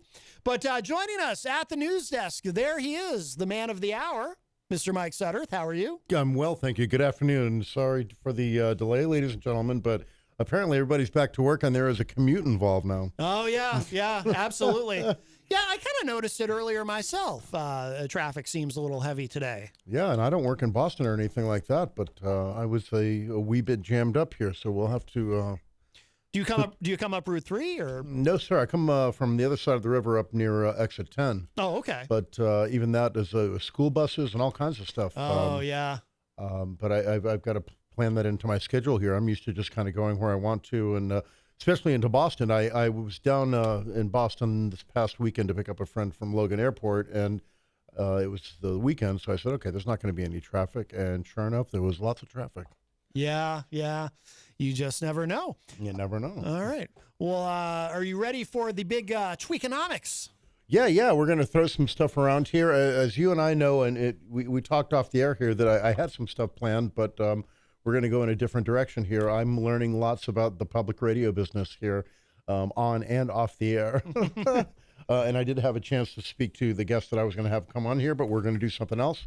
I'm going to jump right in and do my shameless marketing plug that I like to do. Yes. This is how my bright idea was to get... It is Ryan Seacrest here. There was a recent social media trend which consisted of flying on a plane with no music, no movies, no entertainment. But a better trend would be going to ChumbaCasino.com. It's like having a mini social casino in your pocket. Chumba Casino has over 100 online casino-style games, all absolutely free. It's the most fun you can have online and on a plane. So grab your free welcome bonus now at ChumbaCasino.com. Sponsored by Chumba Casino. No purchase necessary. VGW Group. Void where prohibited by law. 21 plus. Terms and conditions apply. Sponsors like our good folks at Queen City Cabinetry and CGI Business Solutions over there in Auburn. And you will have to remind me again of the internet company, please. Adored Wi-Fi. Adored Wi-Fi. And they've got a great commercial on your radio. I really like the production that they did on that. Yeah. And, of course, the great Hopknot across the street at 1000 Elm Street, Kenny and family over there, which I play at Friday night and give you guys my muse and my troubadour routine. Yes. But today I wanted to talk about the folks over at Paul's Executive Car Care. If you've ever been up on I guess it'll be the south end of Elm Street, just across from the toy shop and some places over there. I got into them because I bought an old Audi, and it was one of these things that sat in the garage for a very long time at some little old lady from Pasadena, I guess is the phrase. And I bought this Audi. It was a white Audi, but the paint job was just shot because it had been sat. And so I went over there, and they buffed it out, and boy, howdy, they returned me a beautiful car for a price. And I've had a car detailed there. And more recently, I drove by with my dear wife, Julie, and there was a little Porsche 911, a silver one, and she saw the look on my face. And God bless her, she said, why don't you go back and look at it sometime? Yeah. She really saw the look in my eye. It was the look on my face. I said, she will be mine. Oh, yes, she will be mine. But did she say that to you with gritted teeth? Or? Oh, yeah. It was more to get the look off my face. Yeah. Like, I can no longer remain to be married to you with this look on your face. Right. So go look at it. And I went and looked at the car, and it, wrong price, wrong time, all that kind of stuff. And I've kind of outgrown that, let's get a car so girls will look at me on Elm Street type of thing. Right, yeah. Which really is what it comes down to. I've got a perfectly wonderful car, but the folks down at Paul's Executive Car Care, which is here on 84 Elm Street, which is down the south end of it, just past Market Basket. Those guys do a full range of service, not just sell cars. They do detailing and work and all kinds of stuff like that. They're really good people, and I really enjoy driving by there and, again, getting that faraway look in my eyes when I see a nice automobile. Yeah. But that's a lot more passable to my wife than looking at girls or, something, you know what I mean? It's well, of course. Which I don't do. Right. No, of course not. I don't. No. I never do that. No. Right. I don't do that. so. Good for them. So let's roll on here with Tweakonomics, shall we? Hit your music here. Ladies and gentlemen, my name is Mike Sutterth. I am somewhat educated in the field of economics and somewhat educated in the field of business and have been somewhat successful in both of those. But I wanted to talk to you guys today about, we've been hearing about inflation, and I'm coming to you today from a personal perspective. I just got my tax re-evaluation. And the nice little abode that I own up in the north end of Manchester that I bought for a certain price, I got this letter in the mail, and I knew it was going to come someday because, tax reevaluations happen. And boy, howdy, did I get reevaluated. So and I think I've mentioned before on the show that, I have nowhere else to go. I could sell the home, and apparently I'd be in very, very good shape, but I have nowhere else to go. But the tax reevaluation thing is a part of life, so I don't want to get political, as always. Want to stay away from the political side of things. As homes appreciate and inflation kicks in and things like this, you're going to get, if you own a home, you'll get reassessed, I guess is the proper term. And like I said, my wife and I, boy, how did we get reassessed? But it's a good thing because we're not going anywhere. But my tax bill now is a different can of worms. I did have the opportunity to refinance recently because the interest rates are very, very low. Oh. So it's a good thing. So my wife and I cut our 30 down to a 15-year, keeping it somewhat about the same price point as far as what we're paying Wells Fargo's, who's our mortgage holder. Wait, so you were able to, and I don't know much, I've never owned a home. I've always rented, so I don't know much about this, but did you say you were able to cut it down from a 30-year to a 15-year? Yeah, I sure did. For the same payment? We were probably 10 years deep in the mortgage to begin with. Oh, okay. So we didn't just buy the place. We've been there for about 12 years. Okay. Ish, something like that. Yeah. But with the interest rates dropping, we were able to refinance, keep about the same payment, and cut ourselves down to 15 years, which is a wonderful thing, Yeah. So, I do want to plug the economy that while it's a lot of folks talk about doom and gloom, like I occasionally do here on this show, things are not that bad with interest rates being down. It's a very good thing. But one thing that will jump up here is my tax bill. And if you know the term escrow, which is how they kind of hold, they take your property taxes and insurance and things like that. Yeah. I don't happen to have PMI. I'm very lucky to not have that. But what's PMI? It's mortgage insurance. Okay. So if you put down less than, say, 30% in that range down on a house, you will pay mortgage insurance in the event that you default, that there's insurance to the lien holder. Okay. Stuff like that. So, but... So it's just been very, we bought the home and we refinanced and kind of don't think about it. We write the monthly check just like renting, Yeah. We don't think too much about it. But when we got the letter from the dear city of New Hampshire here, Manchester, we're going to get a bump up here in our escrow payment. So, yeah. But that's a good thing again, when the day comes that we sell or we reverse mortgage or liquidate or what have you, our house is assessed considerably more than what we bought it for. Right. And it's a double-edged sword, as we talk about on, with inflation and things like that. It's a double-edged sword, but my gosh, I was truly stunned when I opened this letter and saw that I was a good 100,000 what I had bought the home ahead of what I had bought the home for. Really? Yeah, man. Wow. Yeah, it's crazy. And I mean, I'm not in one of these. I'm up near Stark Park, but not in one of these places that has a carriage house and Yeah. Yeah. the projected gables and all this stuff. I just have we have a little condominium actually up there. But the revaluation of it was truly shocking.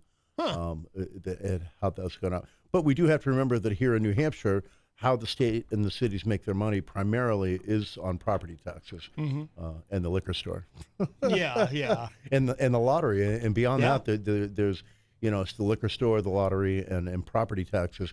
And I'm all for that. I feel blessed to live in New Hampshire where there are no sales taxes, there are no income taxes, and that's a real cool thing. We're very blessed to have this dynamic. I've traveled enough and been to enough other states that their paradigm is a lot different. And I scratched my head that, gosh, I don't have to. In Pennsylvania, you have to go to a warehouse to buy beer and liquor. Like you have to go to or you can go to a bar and buy a 6-pack. Yeah. But there's no going to what do they have down there? A Wawa or Piggly Wiggly. No kidding. And picking up a 6-pack or a bottle of Jack Daniels. You have to go to a facility, and it's not a liquor store. This is as I remember here a couple of years ago. Very, very strange. And then there's the sales taxes, like in Massachusetts. You had these sales tax holidays that, wow, this is a big deal. I'm going to go to Bob's Discount Furniture this weekend or Jordan's and buy myself a couch. You and I can do this, right down on Willow Street, and we don't pay sales taxes. Yeah. We have a call. We'll please grab this. Hi, welcome to Matt Connarton Unleashed. Who's this? Hi, Matt. It's Ron. Hey, Ron. I watching your guest, and is it Brant? Is his first name Brant Lampton? What? I don't want to mess it up. Sorry if I am. Well, Friday nights he's Grant Lampton. Yeah, Grant Lampton is my stage name, sir. My name is Mike Sutterth here on the Tweakonomics segment. Thank you. I'm really enjoying your show right now. Can I ask you a question that maybe you can answer? Yes, sir. Now, our homes have an assessed value, and it just went up, and we have an appraised value.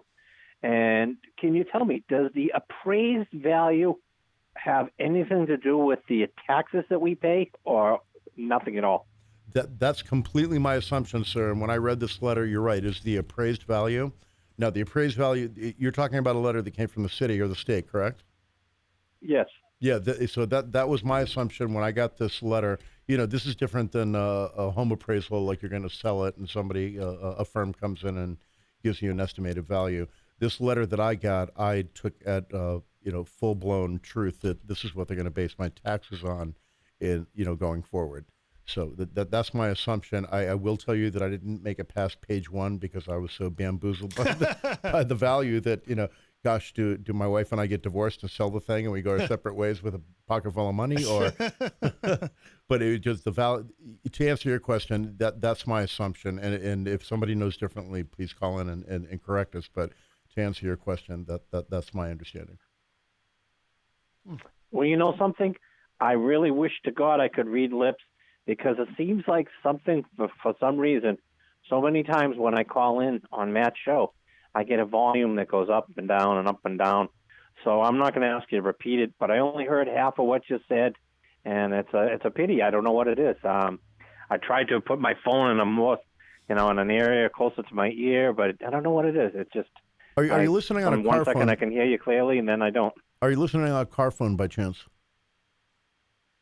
Yes, I am. Okay, so I have the same issue. I call in once a week to talk to Mike, Matt and his guests, and I get the same effect that it goes in and out and up and down. So I try to always turn my radio off and just stick to my phone. But I hope you heard the better part of that. Oh, you mean Bluetooth? Is he listening Amen. through Yeah, Bluetooth? yeah, it's the Bluetooth. Yep. Yeah, could be. Oh, I shouldn't have said car phone. No, sir, it wasn't on a car phone. It's a cell phone. I'm sorry. All right. Well, I don't know what to tell you, but Ron, thank you. Yeah. But you know what? You don't have to repeat it, but it improved when you got closer to the mic. It improved dramatically. Sure. All right. And I too also went from a 30 to a 15 at 3%, and nothing changed. It's the same rate and everything else. So, if anybody else can jump on the bandwagon, just it's the way to go. Now's the time to do it. I tell you, as an economics guy, it was something that I really, my wife and I sat down one night, and nobody likes to talk about the mortgage or the rent or any of that stuff, but it was really like, we really need to go through this process and pay the points if we need to, or do whatever we have to do. But we are now 15 years to the end of our mortgage, and that's a beautiful thing. Way to go. And you know what's nice, and I'm sure yours is the same. It doesn't have a clause where early payoff you get penalized. You pay off early, you save money all around. Absolutely. If you have the ability to do that. I'm not a guy who plays scratch tickets or Powerball or anything, but perhaps I should do that. Yeah, there you go. There you go. Well, whatever it takes. I mean, whatever it is, everybody's income is different, but I mean, if you could, after 3 or 4 years, just be able to pay off 1 year, by adding a little here and a little there. I don't know. And anyway, so I'm going to listen to the rest of your show, and thanks. It's always a pleasure to hear your economics feedback. I appreciate you calling in, sir. All right, Ron, thank you for the call. Take care, guys. All right, take care. Bye-bye. Bye-bye. So what is the difference between an assessment and an appraisal? Is the assessment is done by the city, and an appraisal is done by... The appraisal will be done by a company if you were going to sell it, okay? So let's say Julie and I run off to Paris here. We're going to dump our home, and to put it on the market, we need to have an appraisal done. Oh. So a third party, not my real estate agent, not my interested buyer's real estate agent, but a third party would come in and do a home inspection. And actually, the home inspection is separate, but an appraisal is what the market value should be. Okay. But the city of Manchester, for tax purposes, does their own, not on any schedule, and it doesn't happen all the time.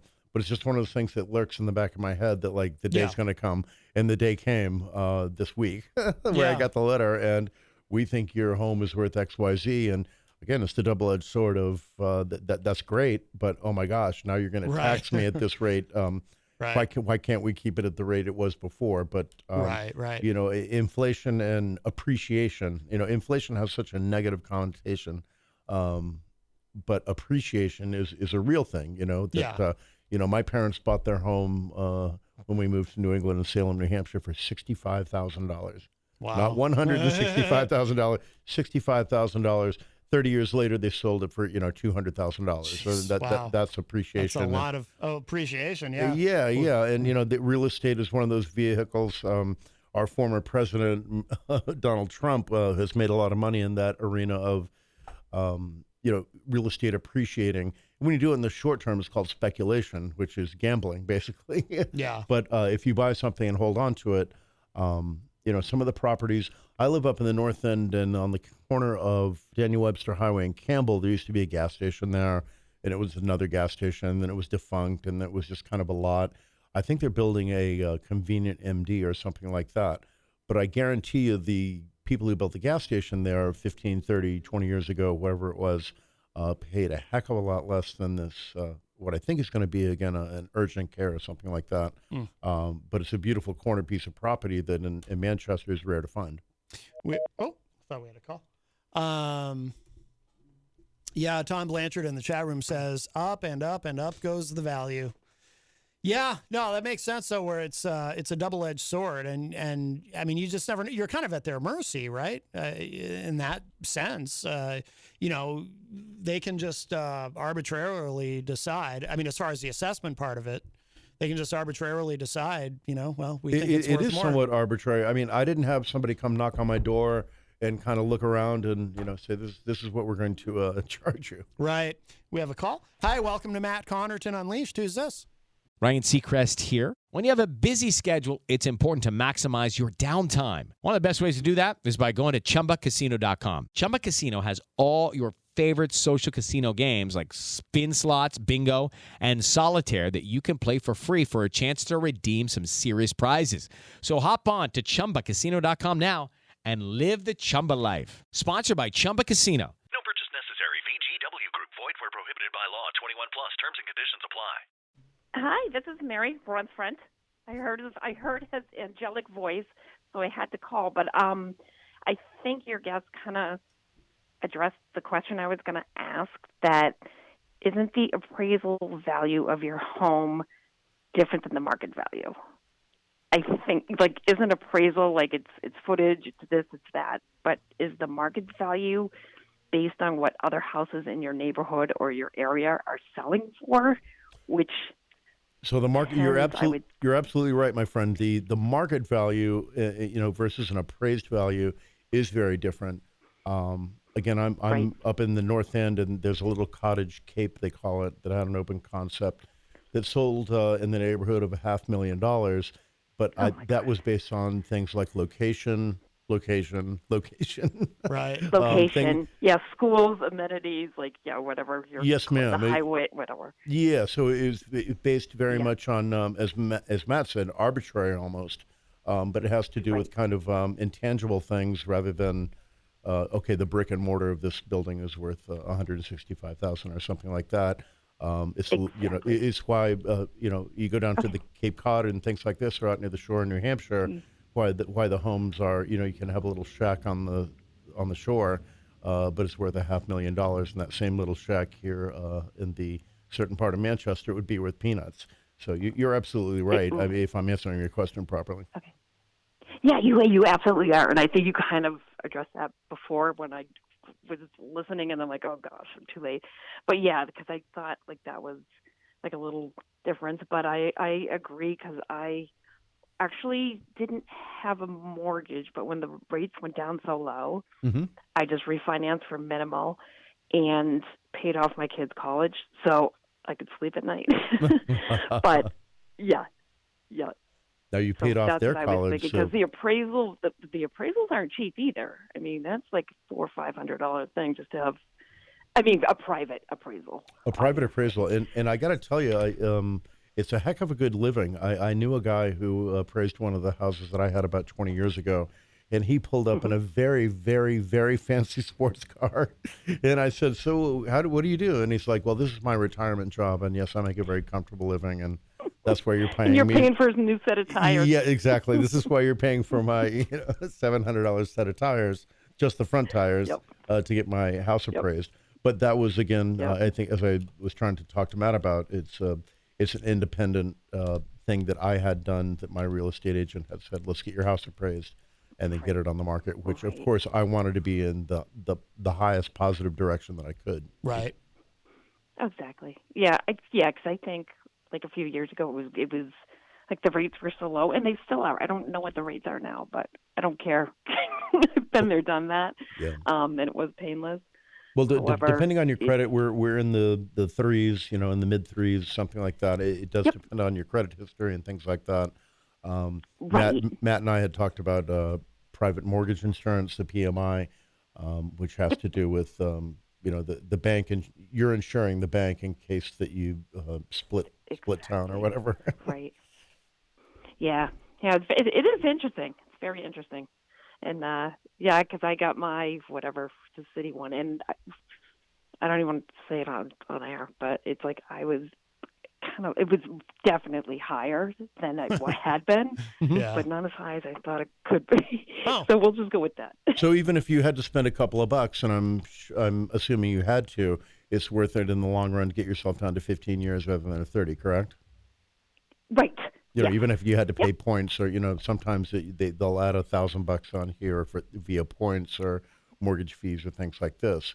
But if you sit down and do the math, and again, as an economics person who's terrible at math, once I did the math, I was like, all right, so this will equal $15,000, $30,000, $40,000 at the end of the life of the mortgage, and that's real money. That's exactly. In my case, but at the end of the mortgage, like, what do you think your house will probably be worth more? Like, it's do you bite the apple now or later? Like, it's just right.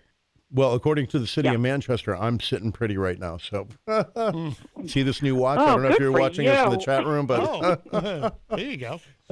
But where the heck else am I going to go? I got to a point in my life that I was very, very, very lucky that I wasn't having to pay rent by choice. I always thought rent was, I'm kind of throwing it into the wind, and I was able to have an asset that I look forward to paying off, and that's really my primary asset when I retire, if I'm able to retire. That's going to be my wife and I's primary asset. So I look at it. It's only going to get worth more as opposed to losing money. Like, That's how I felt like with my kids' college. I'm like, Yes. you know what? That money is just going. Like, it's already spent. Like, just at least if you hold on to this asset, Yes. it's only going to make you money as opposed to losing money. That's right. Just another question, too. I don't know if either of you know it. When they do the reassessment, whatever, the tax rate, that doesn't go up till next year, correct? It's not like in December you're going to get a bill for like another $100. That's my understanding as well. It'll be $3,000. for the next, whether it's a calendar year or a fiscal year, but it's in the future for sure. Gotcha. But I don't. Okay. At least in my case, when I looked into it, my taxes are held in what they call escrow. You know what I'm talking about? Yes, I do. In other words, I pay $1,500 or $1,800 a month. That includes my mortgage payment, and then a portion of the taxes that go into this escrow, which is a held account. See, And, mine I just like pay the bill, but I'm like, geekers. Uh-huh. I'm curious. I get that bill twice a year too, and it's always like, okay, you owe the city of Manchester $5,000. Like, whoa, and it took me a long time to say, okay, that my mortgage company's taking care of this. And I love how they do it. Like, my birthday's in the end of May, so we always get it right then. When you have to register the cars, you have to do all that, and the tax bill, and then the other one comes right near Christmas. I'm like, can you guys just stagger it, please? Oh, wow. Yeah, that's Stop the bleeding. So you don't have your taxes in escrow, am I correct by saying that? Do not. Okay. No, do not. Okay. So I just will pay that. I set it aside.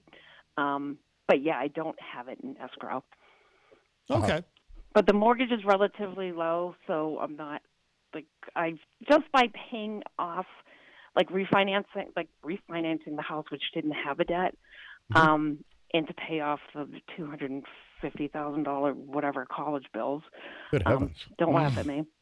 No, I saved myself about $500 a month. So I just take that money, pretend like I always had it, like I never had it. Excuse me. Right. Stick in the bank, and then when the bill comes in, there you go. You pay registration for the car, you pay the tax bill, and there you go. Yep. It's forced savings, I guess, is what it is. That's a good way to look at it. Yeah. I appreciate you calling in. Yep. What's your name again, please? Well, I appreciate your conversation. My name Mary.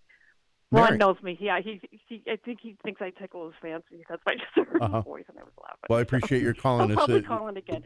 But thank you for all the advice and all the knowledge. So you guys have a great night. All right, Mary. You too, Mary. All the best. Cheers. Thank you so Okay, much take for the care. call. Thanks. Bye-bye. Bye-bye. Bye-bye. All right, that was our friend Mary. We could probably sneak one more call in if anyone wants to chime in at 603-250-6007, 603-250-6007. And sure enough, we have a call. We'll grab this. Hi, welcome to Matt Connarton Unleashed. Who's this?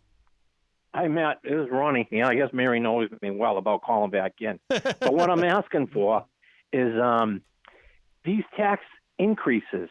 Is that something that we can apply to our taxes at the end of the year and get a well, you know what I mean? When you I forget all this, and I can't say what I wanted to say. Not reductions. You know, when you at the end of the year, your tax accountant or whoever looks at, this you could deduct this. Mm-hmm. So the amount that's going up, is that something that we can deduct towards our taxes? Well, my understanding is, number one, you can appeal their assessment.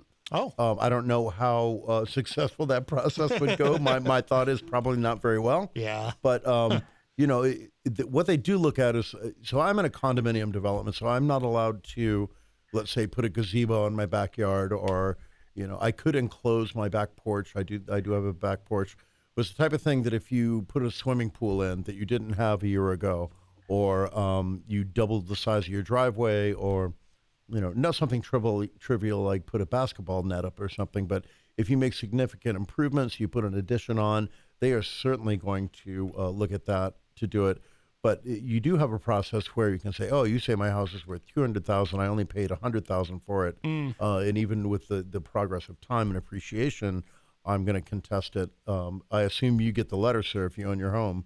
That you got the letter here, and that I did, that there is a process where you can go and say, hey, look, I'm going to challenge the valuation. No, but I'm not sure if you caught my message or Yes. what I was asking. At the end of the year, when we do our taxes, yes, is this a write-off? Is this increase something we can write off? That's what I was trying to ask. I'm not an accountant. I had worked in accounting for a long time, but I do believe mortgage interest is a deduction. But I would talk to a CPA. But my understanding is that the years that I've owned a home, that the mortgage interest is a write-off. If that's what we're talking about, the same thing. Yes. Yeah. So your mortgage interest, which I would imagine if you are in the ballpark where I am or have refinanced like I have, is really not that high. In the mid threes or low threes. Something? Yes, I sir. just got so not confused, but so wrapped up in what I was thinking. I wasn't thinking clearly. Yes, mortgage interest can be deducted, but you can't deduct taxes. I don't know what I was thinking. I thought maybe when your taxes went up that was something that you could write off. I haven't got a clue on why I was thinking that. Yeah. It's the actual interest that you're paying on the principal of your loan that can be deducted. Yes. But I would encourage everybody to have a heck of a good CPA.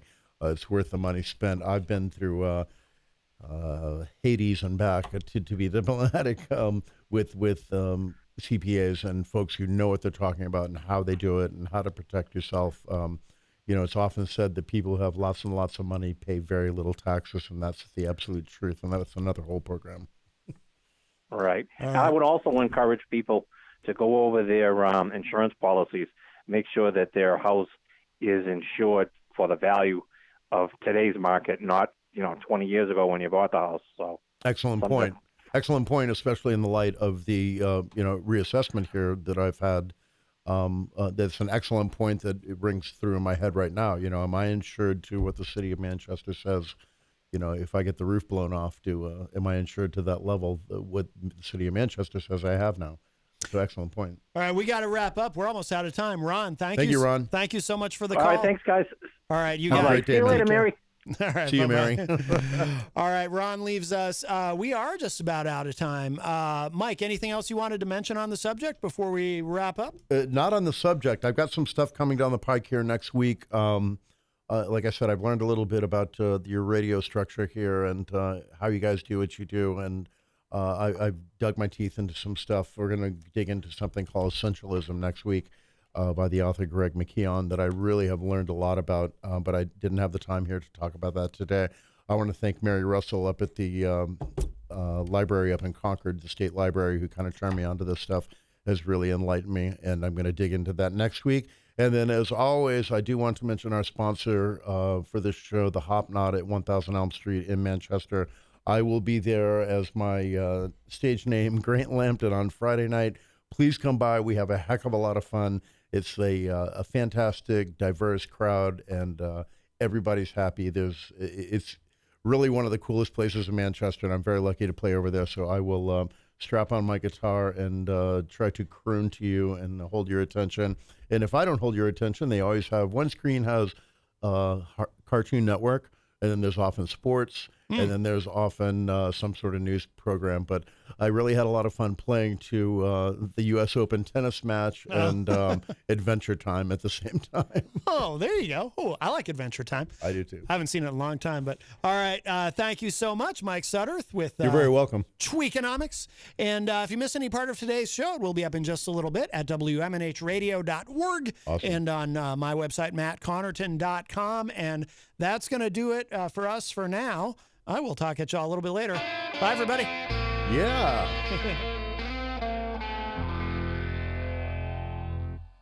Ryan Seacrest here. When you have a busy schedule, it's important to maximize your downtime. One of the best ways to do that is by going to ChumbaCasino.com. Chumba Casino has all your favorite social casino games like spin slots, bingo, and solitaire that you can play for free for a chance to redeem some serious prizes.